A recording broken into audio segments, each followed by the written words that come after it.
Hey there, I'm Christina Nardozzi, your host at SMO News. You won't believe what's happening in your city of Santa Monica. And I'm not going to tell you right now, you need to watch this broadcast. According to the city of Santa Monica, the Santa Monica Airport has been operating in the red and owes the general fund around $13 million.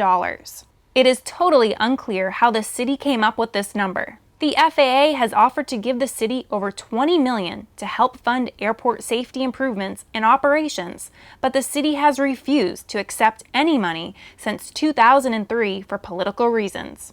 The city has sued the FAA twice, and each time used the airport budget as the cookie jar to fund these lawsuits. Over $1.7 million was paid to a Washington, D.C. law firm for a lawsuit to ban C&D category aircraft from landing at the Santa Monica Airport.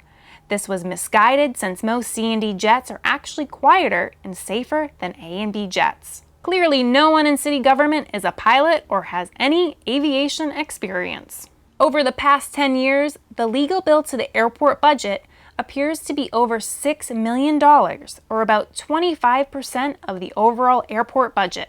We have asked the city 3 times to reveal details of these charges, but the city has refused, saying no public records exist. How can the records of $6 million worth of spending just not exist? This may be viewed by the Justice Department as a misappropriate use of funds, and an investigation is likely. Again, this lawsuit was lost and cost the airport budget over $6 million for legal fees and cost the FAA a similar amount to pay their own attorneys. So over 10 million taxpayer dollars wasted on misguided legal circus acts. This C&D legal action has the names of people who live next to the airport listed as parties. These are the same people who predict an increase in property value should the airport close.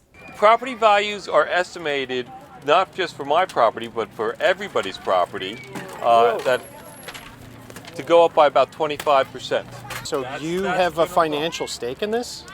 Do I have a financial stake? Yeah, I have the same financial stake as all the other homeowners around here. And even though the air traffic is 50% less and 50% quieter than 10 years ago, they want to see a windfall profit from the closure of the airport. Commissioner Mark owns a home less than 500 feet from the airport. I live down on Ashland, right in that direction.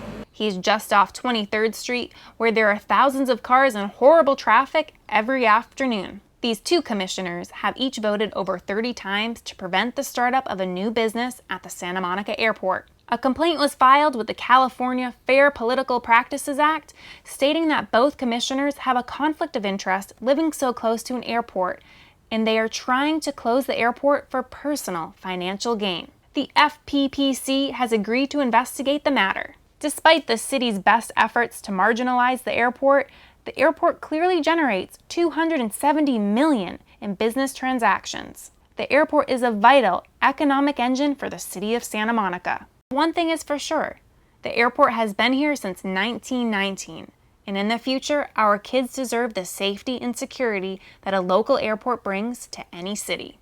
We asked the city how the new FAA lawsuit was being paid for. They did tell us that there's a new line item in the general budget.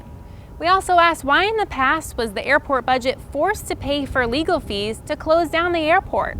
If you follow the money, there is a clear trail that shows land trades, real estate speculation, and expensive lawsuits that go nowhere and resolve nothing. Thanks for watching SMO News. We'll see you next time.